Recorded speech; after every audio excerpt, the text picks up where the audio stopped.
I mean, when I first started doing this, which was around 2015, I was just doing client work, and there wasn't a lot of exploration into the ingredients. I wasn't really playing with the ingredients at all, because the briefs that came in, when they talked about doing something new or going, kind of breaking the mold of what perfumery was, every second we took a step forward, they pulled us back.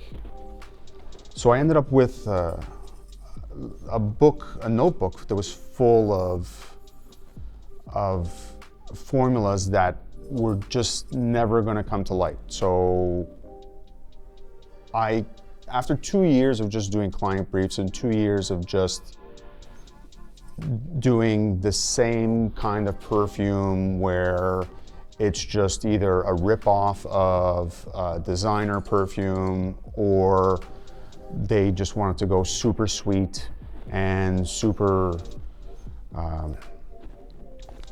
boring.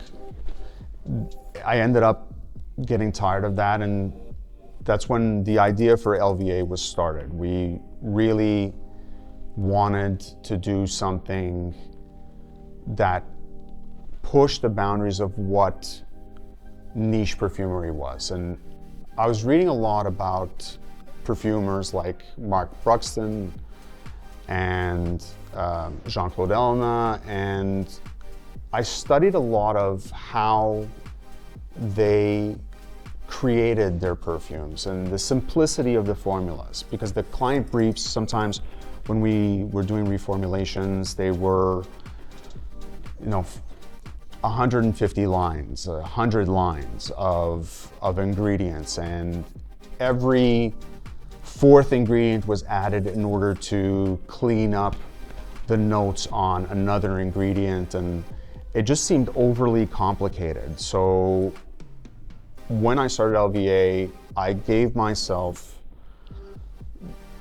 a strict, I'm not gonna go more than like 25 ingredients, and I've kept some formulas even at like 8 ingredients. So when I created La Une, I stripped everything down to its bare essentials, and then I ended up with 7 or 8 lines, and it's simple, but at the same time was super difficult to create, because of the simple fact that for every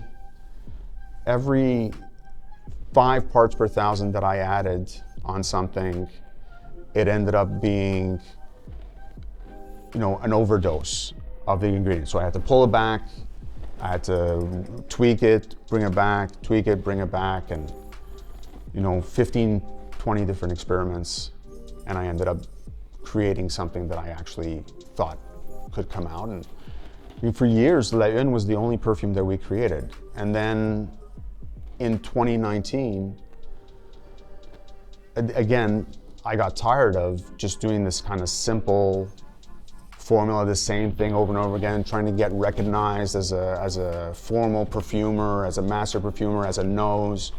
And then I was like, I need to just put as much as I can on paper and then translate that to the bottle in the lab, and then put it into a perfume. And then it ended up that now we have 6 or 8 limited run perfumes, 4 permanent perfumes, and all of them are just stripped down, bare bones, focused on the notes that the ingredients are telling you. It's like when a chef goes into a kitchen and he has a spice cabinet of 1,000 ingredients, but there's only really 5 that a dish needs.